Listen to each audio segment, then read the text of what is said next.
ये लीजिए सर।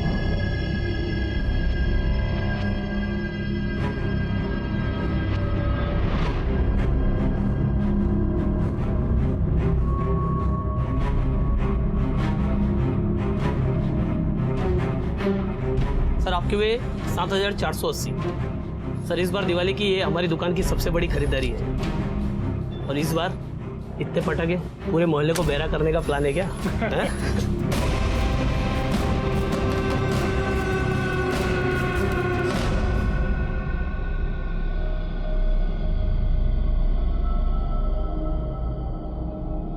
अरे अरे तुम क्यों चाय बना रहे हो? लाओ मुझे दो, मैं बना देती हूँ। अरे दादी मैं बना लेता हूँ। देखो ज्यादा सर पे मत चढ़ाओ अपनी बीवी को। अभी सिर्फ 5 दिन हुए तुम्हारी शादी को। हाँ, अभी से उसे ऐसी आदतें डाल दोगे तो आगे जाकर तुम्हारे सर पे नाचेगी। दादी आप भी ना टिपिकल टीवी सीरियल की सास बहू की तरह बातें कर रही हैं। आप तो जानती हो जब मैं बैंगलोर में अकेला था, जॉब करता था, तब खुद की चीजें खुद ही किया करता था। बेटा उस वक्त तेरी मजबूरी थी, लेकिन अब तो तुम्हारी बीवी आ गई है ना, तब भी तुम लगे हुए हो। अरे दादी बीवी है वो, नौकरानी नहीं। और आप भी इतना टेंशन मत लो, आप चल के बाहर आराम से बैठिए, मैं आपके लिए भी गर्मा गर्म चाय ले आता हूँ। करो जो मन में आए तुम्हारे, हमारा क्या, हम तो चुपचाप बैठ जाएंगे।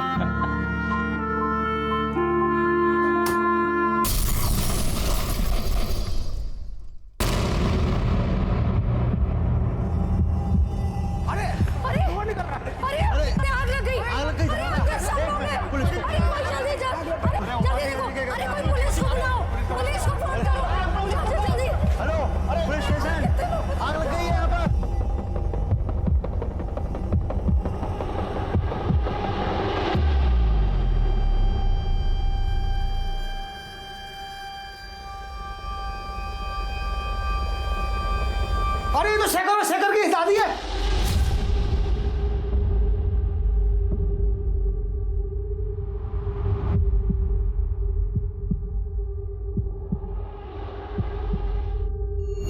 The government has decided कि इस बार 12th स्टैंडर्ड के लिए पूरा सिलेबस आएगा, so you have to prepare the children for that. Excuse me. आप इसे अकाउंट डिपार्टमेंट में दे दीजिए और स्टैम्प और सिग्नेचर ले लीजिएगा। Sure ma'am. Thank you.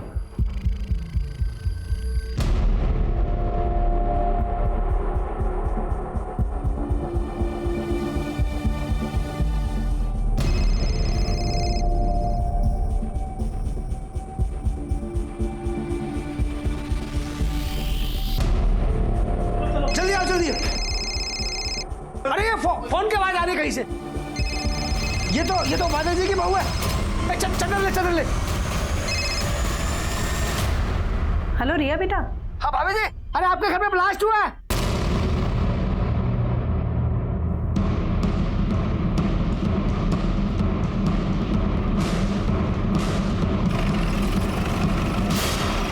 आइए साहब। चलिए इंस्पेक्टर साहब। क्या हुआ?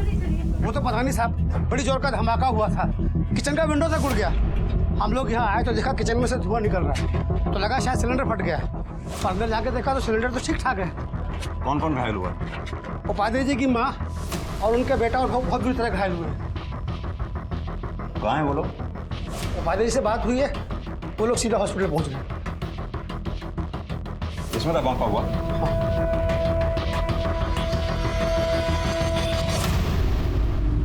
पड़ोसियों का कहना सही है, सिलेंडर या कुकर नहीं फटा है। और जिस तरह से चारों तरफ राख और पटाखे की स्मेल है, बॉम्ब या बारूद हो सकता है।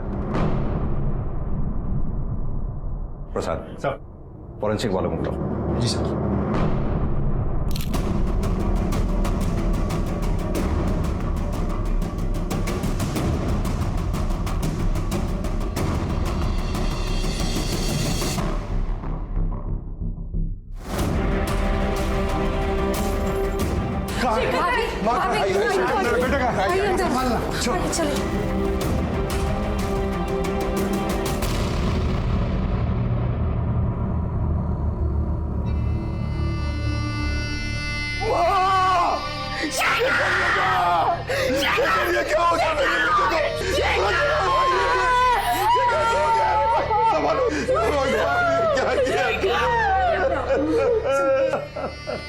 उड़ीसा के भुवनेश्वर शहर में रहने वाले उपाध्याय परिवार पर जैसे कहर टूट पड़ा था। उनकी बूढ़ी मां और उनका बेटा शेखर अब इस दुनिया में नहीं रहे थे। सिर्फ 5 दिन पहले ही शेखर की शादी हुई थी।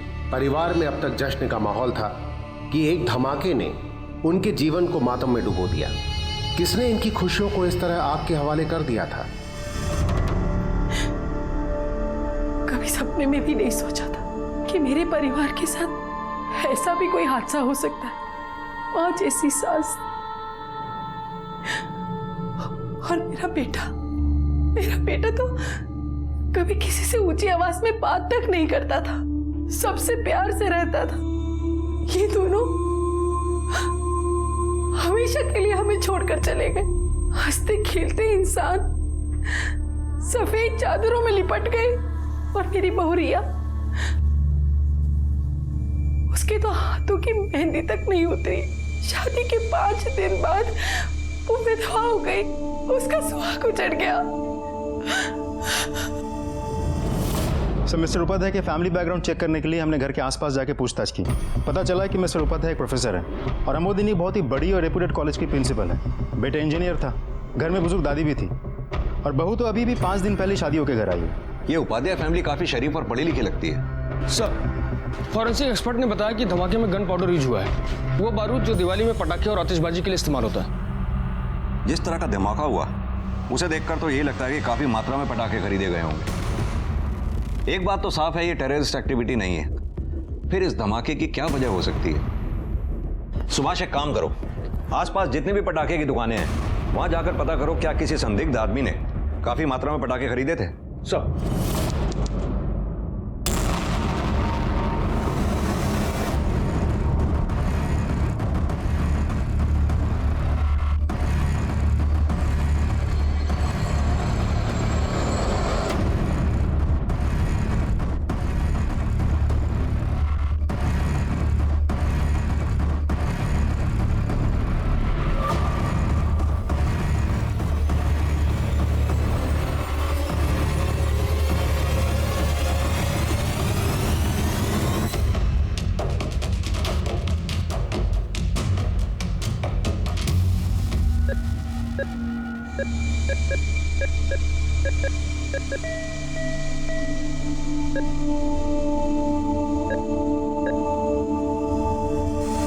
इंस्पेक्टर, रिया को रिकवर होने में थोड़ा टाइम लगेगा। She is very weak, you know. थोड़ा टाइम दीजिए प्लीज। डॉक्टर, रिया जैसे ही बयान देने की कंडीशन में आ जाए प्लीज हमें इन्फॉर्म कीजिएगा, क्योंकि कल्प्रिट का जल्द से जल्द पकड़ा जाना बहुत जरूरी है। Okay, sure. Thank you.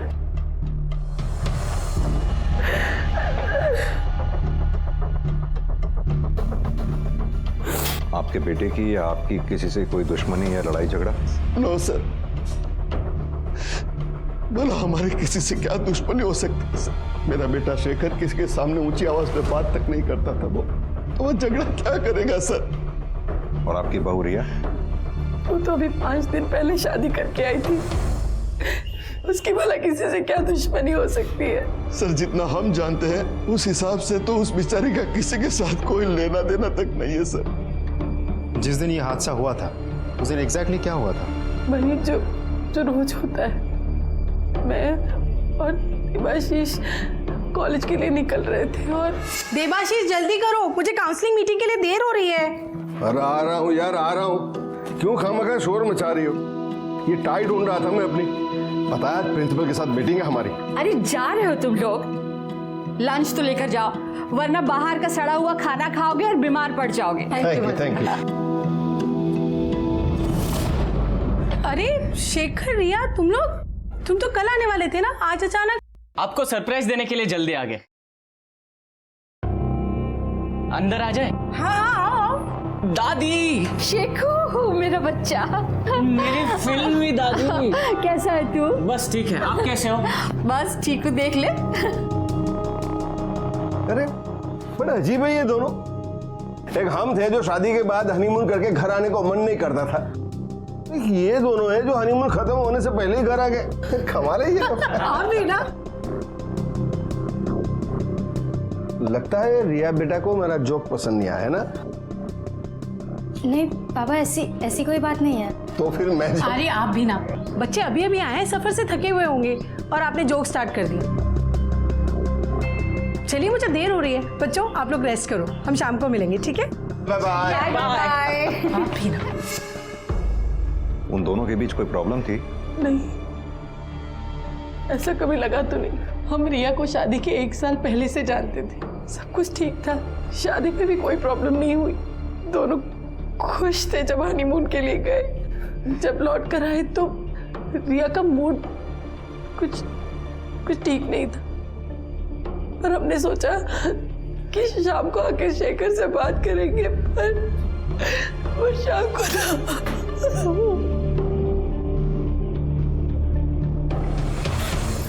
मेरी बेटी रिया, बहन जी, ये सब क्या हो गया बहन जी? नहीं पता कैसे हुआ, क्यों? शेखर और रिया कैसे हैं? और माँ जी? शेखर और माँ जी अब इस दुनिया में नहीं रहे।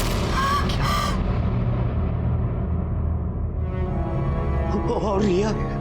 रिया इस वक्त आईसीयू में है।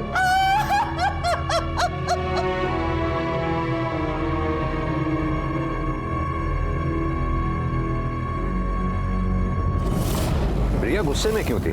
क्या हो सकता है? कहीं ये चोट खाए आशिक वाला मामला तो नहीं है जो उसे हनीमून पर परेशान कर रहा हो और अब उस बात का बदला लेना चाहता हो सकता है सर।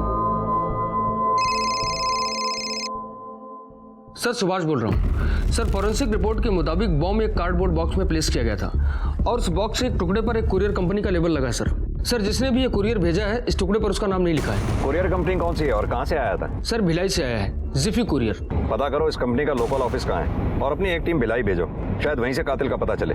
सब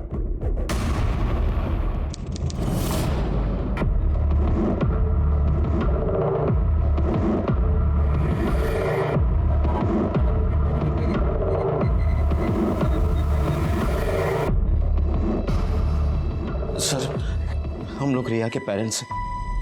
कुछ पता चला? ब्लास्ट की वजह क्या थी? क्या हुआ? कैसे हुआ? फिलहाल तो नहीं, लेकिन हम अपनी तरफ से पूरी कोशिश कर रहे हैं। डॉक्टर, रिया से बात करनी थी हमें। क्या उसे होश आ गया? हाँ, रिया को होश आ गया। आप मिल सकते हैं, आइए। सर प्लीज आप लोग यहीं रुकिए, हमें उससे बात करनी थी।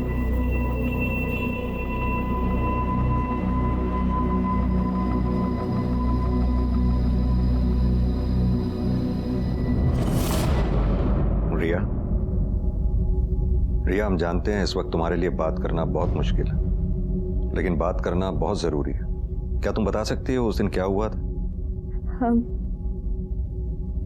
वापस आए, मम्मी पापा कॉलेज गए, शेखर किचन में चाय बनाते हैं और मैं बेडरूम में अनपैक करने।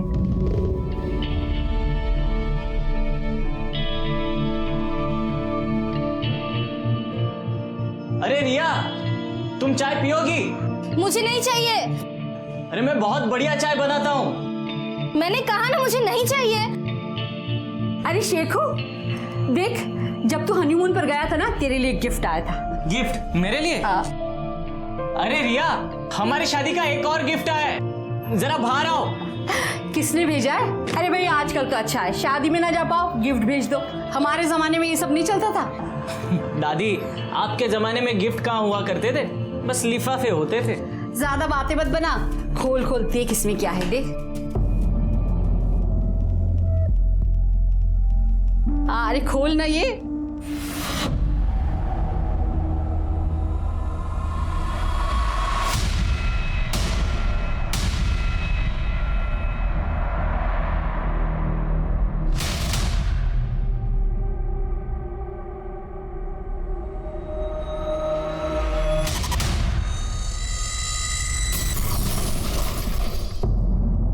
ब्लास्ट के बाद मैं बेहोश हो गई थी।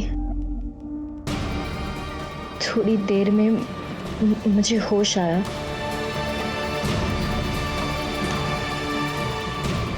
और मैं किसी तरह बेडरूम में गई।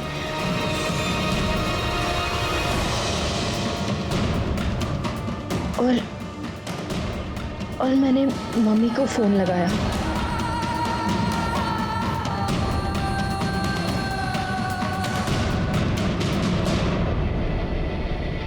रिया, तुम शेखर से किस बात पे नाराज थी? नाराज? नहीं। लेकिन शेखर के माँ बाप का कहना है कि जब तुम दोनों घर वापस लौटे तुम्हारा मूड खराब था, शायद तुम दोनों में किसी बात को लेकर झगड़ा हुआ था।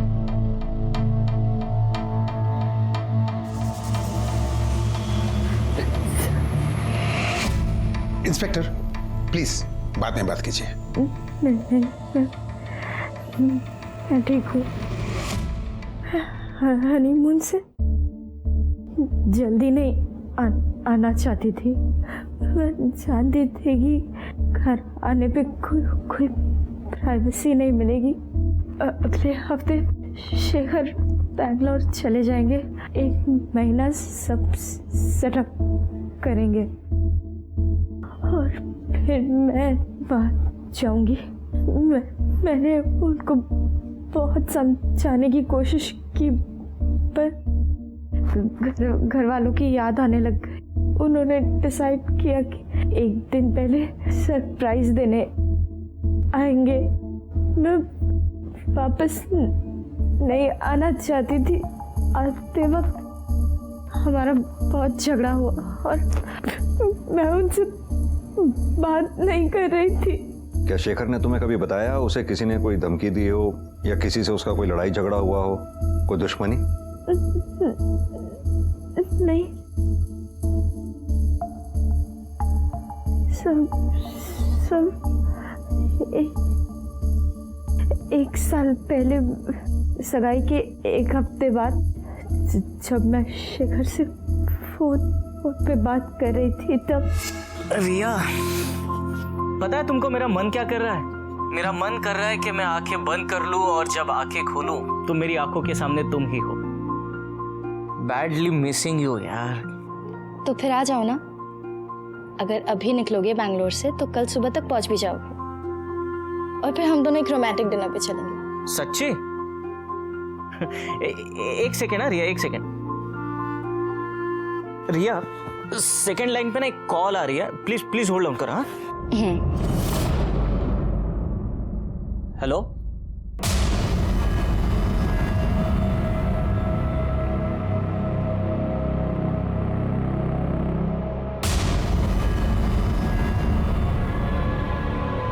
हेलो रिया। तो आ रहे हो?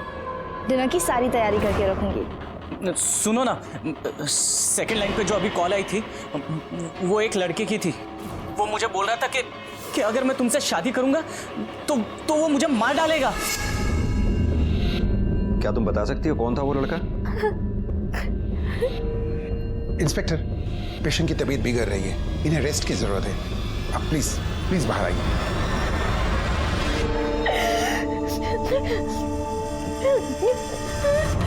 शेखर को किसी लड़के ने जान से मारने की धमकी दी थी। क्या वो रिया का एक्स बॉयफ्रेंड था? मेरी बेटी ऐसे नहीं। आप मेरी बेटी के बारे में इस तरह की बात कैसे कर सकते? पापा, पक्का वो आनंद ही होगा। पापा, पक्का वो आनंद ही होगा। वो रिया के पीछे पागल था। वो पागल था, पर मेरी बेटी का उससे कोई लेना देना नहीं था। वो आप प्लीज 2 मिनट चुप रहिए। बताओ क्या कहना चाहते हो? सर, 1 साल पहले की बात है।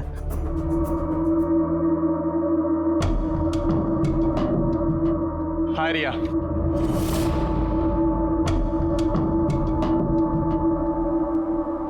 हाय। मुझे तुमसे कुछ बात करनी है। सुनो ना, मतलब कुछ बात। कॉफी पीने चलते हैं। कॉफी पीते पीते बात भी कर लेंगे। देखो आनंद, मैं तुम्हें 1 बार नहीं 1000 बार बता चुकी हूँ, मुझे तुम में इंटरेस्ट नहीं है। प्लीज मेरा पीछा करना बंद करो, हटो मेरे रास्ते से। रिया,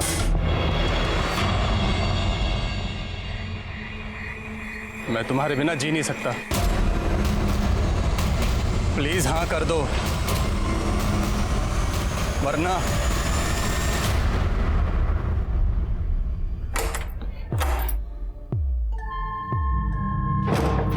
रिया बेटा, क्या बात है? इतनी गुस्से में क्यों है? उस बेवकूफ आनंद की वजह से। आज फिर से उसने मुझे रास्ते में रोका, फिर कॉफी पीने की बात कर रहा था। परेशान कर रखा है उस लड़के ने।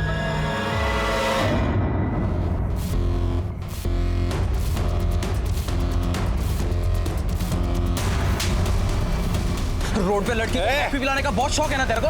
भाई मतलब क्या तेरा? अरे भाई झगड़ा मत कर, दूर है मेरी बहन से, समझा तू? मतलब है अबे इतना मारूंगा कि कॉफी पीना भूल जाएगा तू। तो तुम्हारा कहने का मतलब है कि शेखर को आनंद ने जान से मारने की धमकी दी थी? जी। आनंद का एड्रेस और फ़ोन नंबर दो हमें। जी सर। सर मैं रिया को बहुत चाहता था, मैंने सब तरीके अपनाए उसे पाने के, लेकिन जब पता चला कि उसकी शादी शेखर से हो रही है तो सर समझ नहीं आया मैं क्या करूं। मेरा दिमाग खराब हो गया और मैंने शेखर को फोन कर दिया। तूने उसे फोन करके धमकी दी और फिर उसे मार दिया, है ना? नहीं सर, ऐसा कुछ भी नहीं हुआ। सर ये बात सच है कि मैंने उसे भला बुरा कहा था, पर मैं बहुत दुखी था। फिर घर वालों ने समझाया कि लड़की के चक्कर में अपनी जिंदगी खराब मत करो। मैंने कोलकाता में जॉब के लिए अप्लाई किया सर, उसके बाद मैंने कोलकाता में नौकरी कर ली। मैं वहां चला गया, सिर्फ 1 हफ्ते के लिए मैं भुवनेश्वर आया हूँ और सर कल वापस जाने वाला हूँ। जाने वाला हूं नहीं, जाने वाला था, क्योंकि तू यहाँ छुट्टी पे नहीं शेखर को मारने यहाँ आया था। तू पकड़ा गया और अब तू हमारा मेहमान बन के रहे। सर मैं सच बोल रहा हूँ, मैंने कुछ नहीं किया। झूठ बोल रहा है तू? भरोसा करिए, कोई गलतफहमी हो रही है आपको, मैंने सच में किसी को नहीं मारा। इसको बैठा के रखो सर। इसके कॉल रिकॉर्ड्स और फोन की लोकेशन निकालो। सर सर सर सर गलतफहमी हुई है आपको सर, मैंने किसी को नहीं मारा। सर आप जिस कुरियर की बात कर रहे हैं वो कुरियर किसी आर.के. शर्मा ने भेजा था। Sure R K. शर्मा ने भेजा था? ठीक से चेक किया? Yes sir, R K. शर्मा ने 15 फरवरी को हमारे भिलाई ब्रांच से कुरियर भेजा था और हमें यहाँ पर भुवनेश्वर में 17 फरवरी को कुरियर मिला था। जब आपको कुरियर 17 फरवरी को ही मिला था तो आपने डिलीवरी 20 फरवरी को क्यों किया? एक्चुअली सर हमने 17 फरवरी को कुरियर डिलीवरी के लिए भेजा था, लेकिन वो घर बंद था इसीलिए कुरियर वापस आ गया। और सर रिकॉर्ड के हिसाब से देवाशीष उपाध्याय ने वो पार्सल लिया था। ये देखिए सर। अगर आपको इस बारे में कोई भी एडिशनल इन्फॉर्मेशन मिलती है तो आप मुझे तुरंत कांटेक्ट कीजिए। मेरा नंबर लिखिए।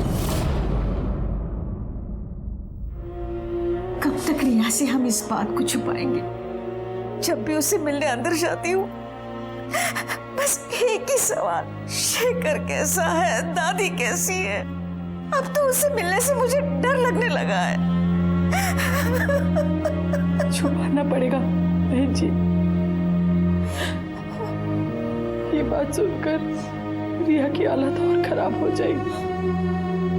बेटे को खो चुकी हूँ, बहू को नहीं खोना चाहती। एक बार वो खतरे से बाहर आ जाए फिर उसे बता देंगे।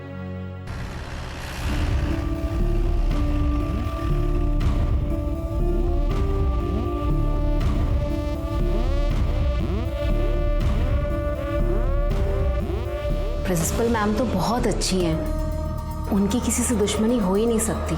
सब लोग उन्हें पसंद करते हैं, उनको नुकसान पहुंचाने का तो कोई सपने में भी नहीं सोच सकता। वो है ही इतनी अच्छी।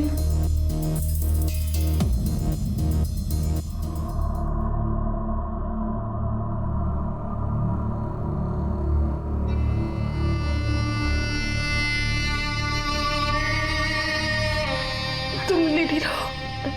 मम्मी, शेखर कैसे? छोड़ तो नहीं है सादा? प्लीज सच बताइए, मेरा जी घबरा रहा है। बेटा वो पहले से काफी अच्छा है,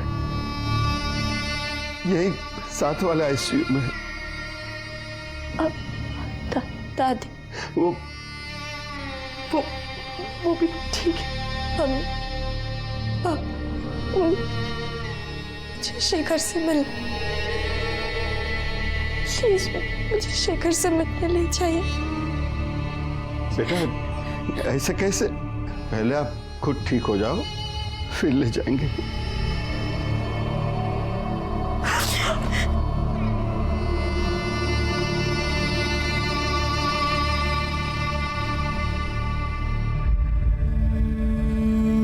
मेरी बहू रिया, उसकी सुहाग की मेहंदी अस्पताल में उतर रही थी। जब उसे पता चलेगा कि उसका सुहाग नहीं रहा तो आज के बाद ना वो उसे छू पाएगी, ना देख पाएगी, ना सुन पाएगी, तो उसका क्या हाल होगा। मैं वो माँ हूँ जिसने अपने जवान बेटे के चिथड़े देखे। वो मंजर हमेशा मेरी आंखों के सामने घूमता रहता है, कलेजा मुंह को आता है, दिल फट पड़ता है। पर ऐसी कोई बात, ऐसी कोई वजह नहीं मिलती कि मैं अपने दिल को तसल्ली दे सकूं। मेरे दिल को तब शांति मिलेगी जब उस इंसान को फांसी पे लटकाया जाएगा जिसने मेरे बच्चे की ये हालत की, मेरा परिवार उजाड़ दिया।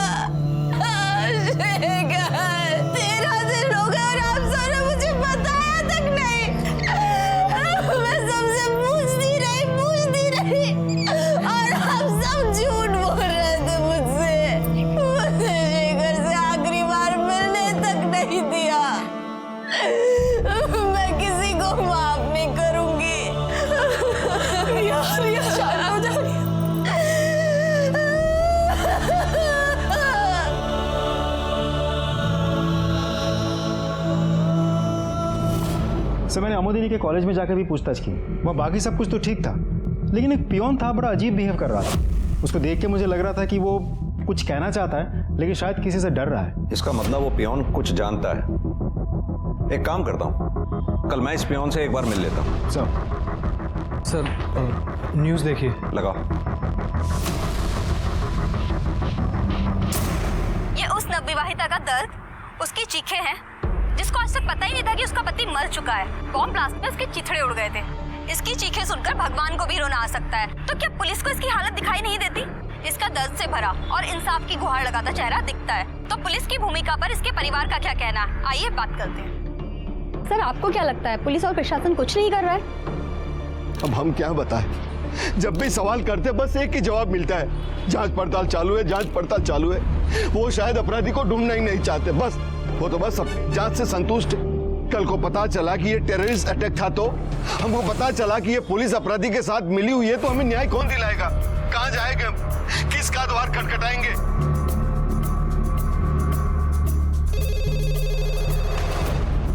Hello Jain sir. हाँ सर, अभी देखा सर। हम अपनी तरफ से पूरी कोशिश कर रहे हैं sir. Okay sir. Jain sir.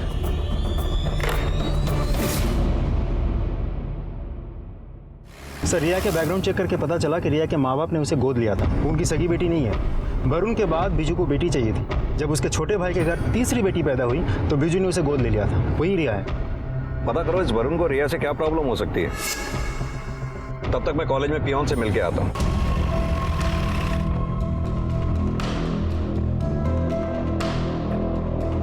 आ जाओ। डरो नहीं। कुछ बताना चाहते थे हमें तुम?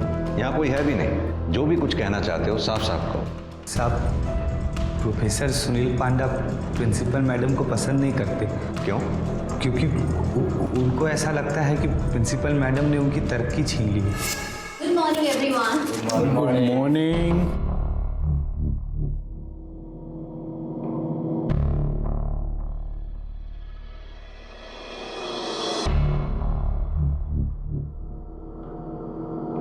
Dholu, I did not got my T.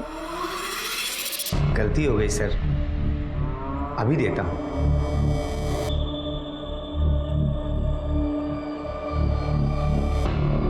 ये Panda sir, it's I didn't get tea, not got the tea. Hey you mister Shastri, mind your own business. I am bigger than you, post graduate, double post.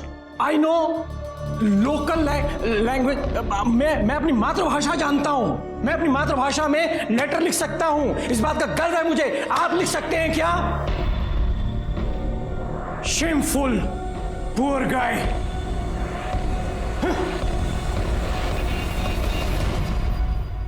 देखिए please आप लोग सुनील जी को इस तरह से परेशान मत किया कीजिए। वैसे भी वो इस बात से ज़्यादा परेशान है कि उनकी जगह मैं प्रिंसिपल बन गई हूँ।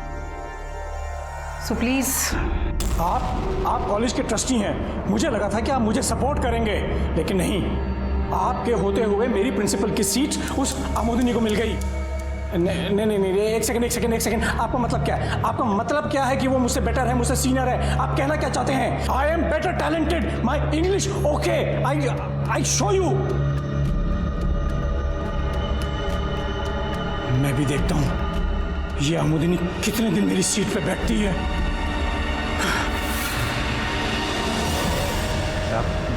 मैं ये सब कुछ आपको पहले ही बताना चाहता था, पर हिम्मत नहीं जुटा पाया।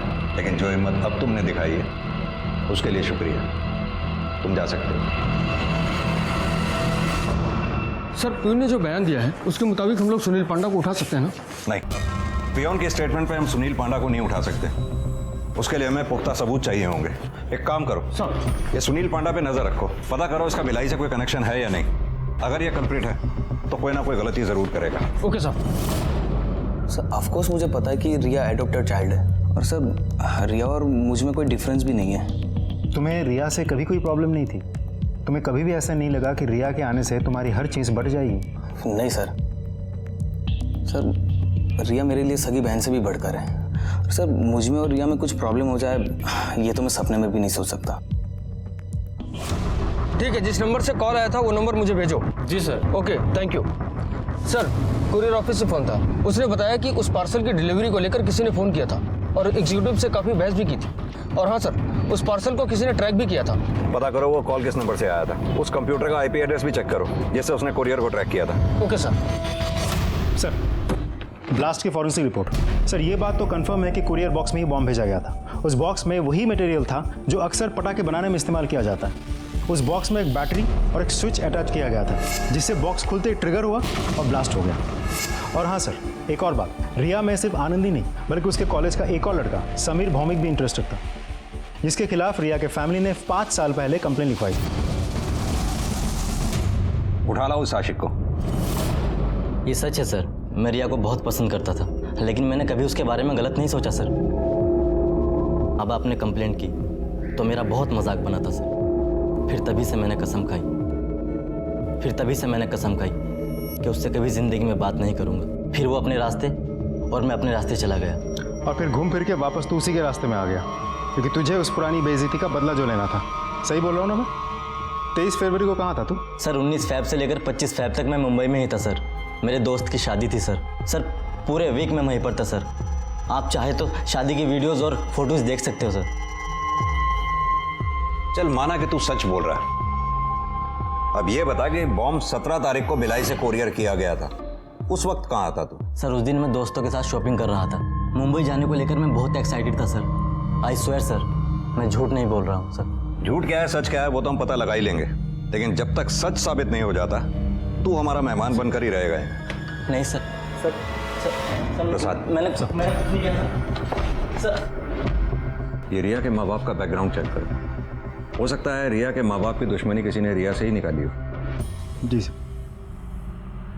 देखिए हमारी जांच अभी चल रही है। एक बात तो तय है, बॉम्ब किसी प्रोफेशनल ने नहीं बनाया था। हाँ, बॉम्ब बनाने के लिए पटाखों में इस्तेमाल होने वाले बारूद का इस्तेमाल किया गया था, जिसकी मात्रा काफ़ी ज़्यादा थी। उसी वजह से बारूद की इंटेंसिटी भी काफ़ी हाई थी और इसी वजह से जान माल का भी नुकसान हुआ। हम कुछ संदिग्ध लोगों से पूछताछ कर रहे हैं, जल्दी अपराधी तक पहुँच जाएं।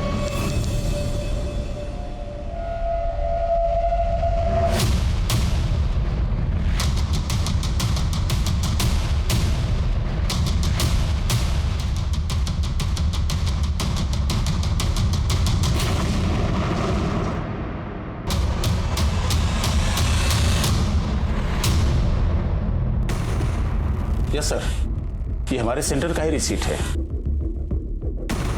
उसका नाम आर के शर्मा था और कोई डिटेल नहीं हमारे पास। सर हमारे यहाँ तो दिन में 50 लोग आते हैं, हम सबकी पहचान नहीं रख सकते। आपके यहाँ सीसीटीवी नहीं है? और स्कैनर? अगर आपके पास स्कैनर होता तो आप देख पाते कि आप किसी के घर पर बम डिलीवर कर रहे हैं। आपको पता आपकी लापरवाही की वजह से 2 लोगों की जान गई है। अब आपकी कंपनी के खिलाफ भी कंप्लेन होगा।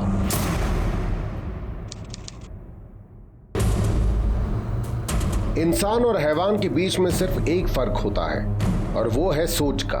अच्छी सोच जहां इंसानों को जोड़ती है, बुरी सोच नफरत और दुश्मनी पैदा करती है, जो देश और समाज दोनों के लिए ही घातक है।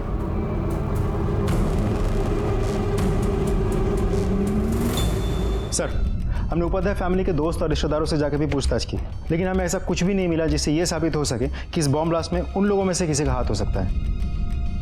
दोनों के कॉलेजेस में पता किया? जी सर, देवाशीष उपाध्याय के कॉलेज में जाकर पूछताछ करके भी हमें खास कुछ पता नहीं चला। सिर्फ इतना पता चला कि वो बहुत ही शांत स्वभाव के इंसान है और अपने काम से काम रखने वाला इंसान है। और अमोदिनी के कॉलेज में इंक्वायरी अभी चल रही है।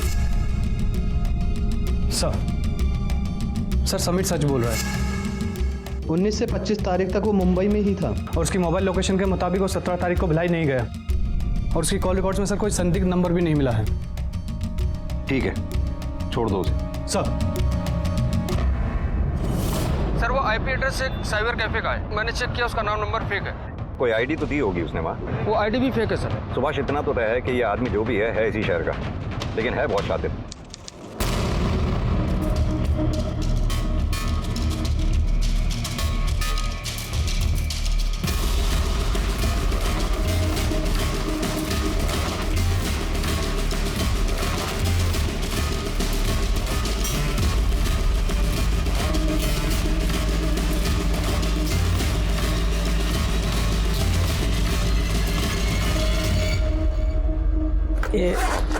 भाई एक काम करो ना। क्या?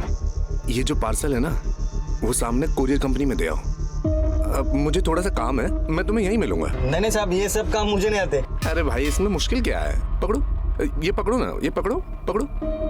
और ये सुनो, ये पार्सल दो और तुम ये 300 रुपए उनके पकड़ लो और ये तुम्हारे लिए। ठीक है? ठीक है। और मैं अपना काम निपटा के 10 मिनट बाद मैं यही तुमको मिलता हूँ।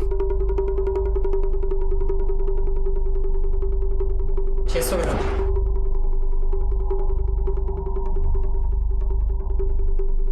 ले बेटा, उड़ीसा के बैग में डाल दे।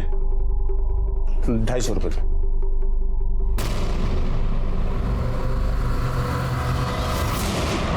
समय ने पूछताछ की तो 16 फरवरी को सुनील पांडा कॉलेज गया, अपनी क्लास ली और हमेशा की तरह टाइम पर कॉलेज से निकल गया। कॉल रिकॉर्ड्स के मुताबिक 17-18 फरवरी को उसका फोन स्विच ऑफ था। ये 2 दिन सैटरडे संडे की वजह से कॉलेज की छुट्टी भी थी। उसके बाद सीधा मंडे को उसका फोन ऑन हुआ। सर, मैंने वरुण से और उसके घर के आस पड़ोस में जाके पूछताछ की, लेकिन हमें ऐसा कुछ भी नहीं मिला जिससे ये साबित हो सके कि वरुण के साथ रिया की कभी भी कोई भी प्रॉब्लम थी। सर, ये एनवल पुलिस स्टेशन के बाहर मिला था, आपका नाम लिखा हुआ था, मैंने उठा लिया।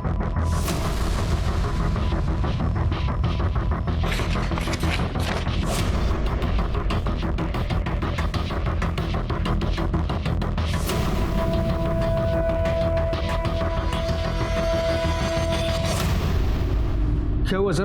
क्या लिखा है? किसने भेजा सर? कहना क्या चाहता है? ये कहना चाहता है कि ये एक लव स्टोरी थी जिसमें विश्वासघात हुआ और ये धमाका उसी विश्वासघात का अंजाम। ये जो भी है हमें गुमराह करना चाहता है। सर, इसमें लास्ट लाइन में लिखा है कि निर्दोष लोगों को परेशान ना किया जाए। कहीं ये उनमें से तो नहीं है जिन लोगों से हमने पूछताछ की थी? पॉसिबल है सर। ये देखिए सर, आपने इन दोनों शब्दों पर ध्यान दिया, प्रोजेक्ट और अंडरटेकिंग। आमतौर पे ऐसी भाषा तो या तो ऑफिशियल लेटर्स में या फिर इंटर डिपार्टमेंटल मेमोज में यूज किए जाते हैं। या फिर MBA ग्रेजुएट्स ऐसी लैंग्वेज इस्तेमाल करते हैं। प्रसाद, तुमने बताया रिया का भाई वरुण MBA कर रहा है। Right sir. एक काम करो, रिया के भाई वरुण के कॉल रिकॉर्ड्स और फोन की लोकेशन चेक करो। सर।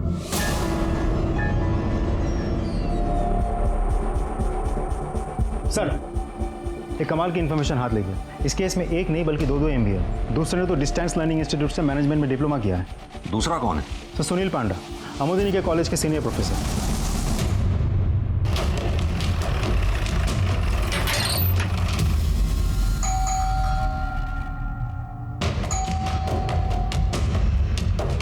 जी करिए। अरे सुनील पांडा कहाँ है? उन्हें बुलाइए, हमें उनसे बात करनी है। वो कुछ काम कर रहे हैं, आप मुझे बताइए, मैं उनकी वाइफ हूँ। कौन आया है? क्या हुआ इंस्पेक्टर साहब? आपको हमारे साथ थाने चलना होगा। क्या हुआ है? क्या किया इन्होंने? ये शेखर और तारिणी उपाध्याय के मर्डर में सस्पेक्ट हैं। ये क्या बकवास है? मुझे झूठे इल्जाम में क्यों फंसाया जा रहा है? पहले आप ये बताइए आपका कंप्यूटर कहाँ पर है? कंप्यूटर? अजीब जबरदस्ती है। आप पुलिस वाले हैं, इसका मतलब ये तो नहीं किसी भी शरीफ के घर में आके आप उसे परेशान करें। मेरा भाई हाई कोर्ट में वकील है, 2 मिनट के अंदर मैं आप लोगों की वर्दी उतरवा दूंगी। देखिए मैडम, आपसे जितना पूछा जाए उतना ही जवाब दीजिए। कहाँ है कंप्यूटर? स्टडी रूम में।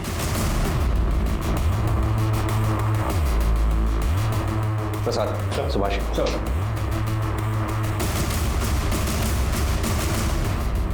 मैं कह रहा हूं आप लोगों को गलतफहमी हुई है।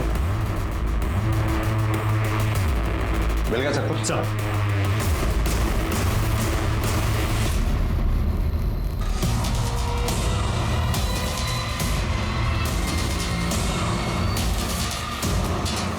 लेके चलो। चलिए। मैंने कुछ नहीं किया है। चलिए। You are mistaken. अरे क्या बात है, आप ऐसे कैसे? मैं सच कह रहा हूं, मैंने कुछ नहीं किया है। प्रोफेसर साहब, अभी भी वक्त है आपके पास, सब सच सच बता दीजिए। वैसे भी आपके घर से मिले सामान को हमारे आईटी एक्सपर्ट्स चेक कर रहे हैं। कर लीजिए सर, जितना करना है कर लीजिए, अपनी तसल्ली, मैं निर्दोष हूं। सर हमारे पास इस बात के पुख्ता सबूत हैं कि सुनील जी ने भिलाई से बम पार्सल करने से पहले इंटरनेट पर बम बनाने के एक नहीं बल्कि ढेरों वीडियो देखे हैं, और उनके पेन स्टैंड से जो पेन ड्राइव बरामद हुआ है उसे रिकवर करने पर वो लेटर मिला है जो आपको पुलिस स्टेशन भेजा गया था। झूठ बोल रहे हैं आप, फंसा रहे हैं मुझे। फंसा नहीं रहे, बता रहे हैं। प्रोफेसर साहब, अभी भी वक्त है आपके पास, सब सच सच बोल दीजिए, वरना हमारी पिटाई के आगे तो भूत भी बोल पड़ते हैं। बोलो।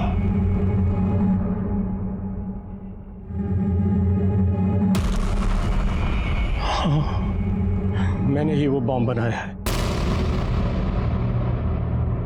मैंने ही उसे पार्सल बना के अमोदिनी के घर पे भेजा, बदला लेने के लिए।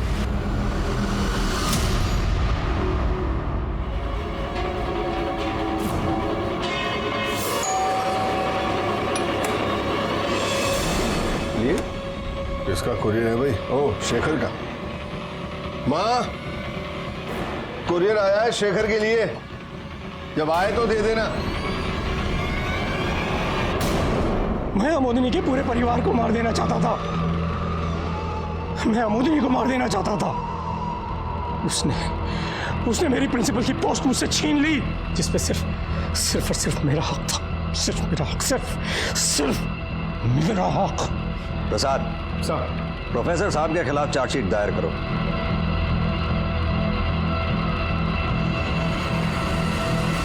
बदले की भावना ने एक इंसान को हैवान बना दिया था, इस कदर कि उसने 2 मासूमों की जिंदगी मौत के हवाले की और एक मासूम को विधवा बना दिया। जितनी मेहनत सुनील पंडा ने बम बनाना सीखने में की थी, उतनी लगन और मेहनत से अगर अपना काम किया होता तो उसे प्रिंसिपल बनने से कोई नहीं रोक सकता था।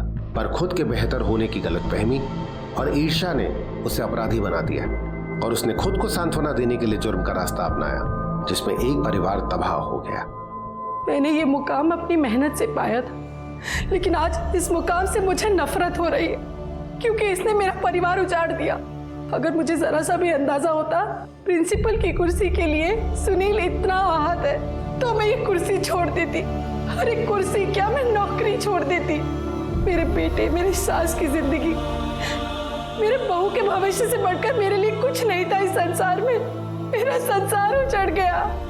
शायद मैं ये नौकरी भी ना कर पाऊं, क्योंकि मुझे ये हर पल याद दिलाएगी कि इसकी वजह से एक पागल इंसान ने मेरी दुनिया उजाड़ दी।